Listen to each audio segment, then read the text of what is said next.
Hello friends, இப்போ நம்ம எதை பற்றி பார்க்க போகிறோன்னா எப்படி கப்பியோடைய ப்ரைஸை காப்பாற்றுறது. என்கிட்ட குட்டி போடுது, ஆனால் என்னால் குட்டியை காப்பாற்ற முடியல அப்படின்ட்டு சொல்கிறவங்களுக்கு தான் இப்போ இதில் பார்த்துட்டு இருக்குது. எல்லாமே ஒரு கப்பிக்கிட்டேருந்து ஒரே ஒரு பேரண்ட்டுக்கிட்டேருந்து எடுத்த ஒரு தடவை போட்ட குட்டி 60 ப்ரைஸ். ஓகேவா? அதை நம்ம எப்படி காப்பாற்றணும் என்னன்ட்டு எல்லாத்தையும் டீட்டெயிலாக இப்போ நான் சொல்கிறேன். இப்போ தான் ஃபஸ்ட்டு நம்ம வீடியோ பார்க்குறீங்கன்னா ஒரு சப்ஸ்கிரைப் பண்ணிங்க, பிடிச்சா ஒரு லைக் பண்ணிவிட்டு போங்க. ஓகேவா?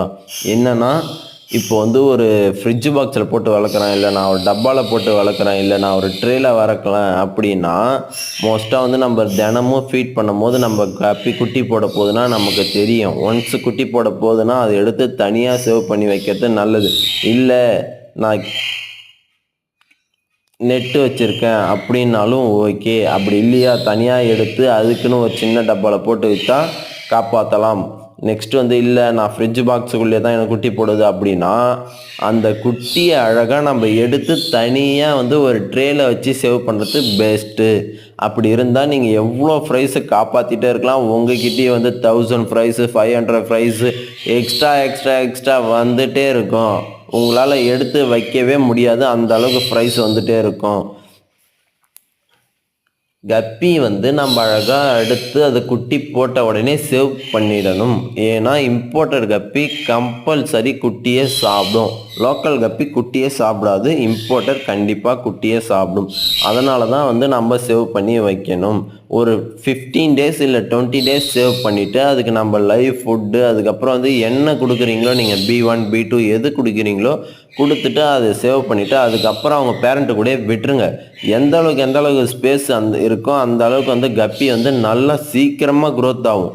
இதுவும் நம்மக்கிட்ட இருந்த கப்பீஸ் தான். இப்போ நான் அதிலருந்து தனியாக எடுத்து போட்டு வச்சுருக்கேன். இவங்க க்ரோத்தை பாருங்கள். வாட்டரே ஆல்கெல்லாம் பட்டு நல்லா க்ரீன் வாட்டராக இருக்குது.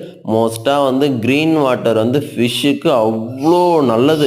அவங்களுக்கு கலரேஷன் கொடுக்கும், க்ரோத் நல்லா இருக்கும், டிசீஸ் வராது, எல்லாத்துக்குமே நல்லது க்ரீன் வாட்டர். க்ரீன் வாட்டர்னால் என்னடா க்ரீன் வாட்டர், அதுக்கு நான் எங்கே போவேன், எப்படி இது பண்ணுவேன் அப்படின்ட்டுலாம் ஒன்றுமே இல்லை.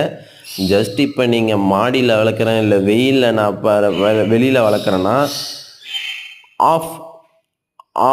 பாதி வெளியில் தெரிகிற மாதிரி வச்சுங்க, பாதி டைரக்ட் சன்லைட் படாத அளவுக்கு வச்சிங்க. உங்களுக்கு சீக்கிரமாகவே இது போல் ஆல்கேஸ்லாம் ஃபார்ம் ஆகிட்டு நல்லாவே க்ரீன் வாட்டர் ஆகிடும். கப்பிக்கு அவ்வளோ நல்லது. பார்த்தா எவ்வளோ சூப்பராக நல்லா க்ரோத்தாக இருப்பாங்க. Okay, thank you.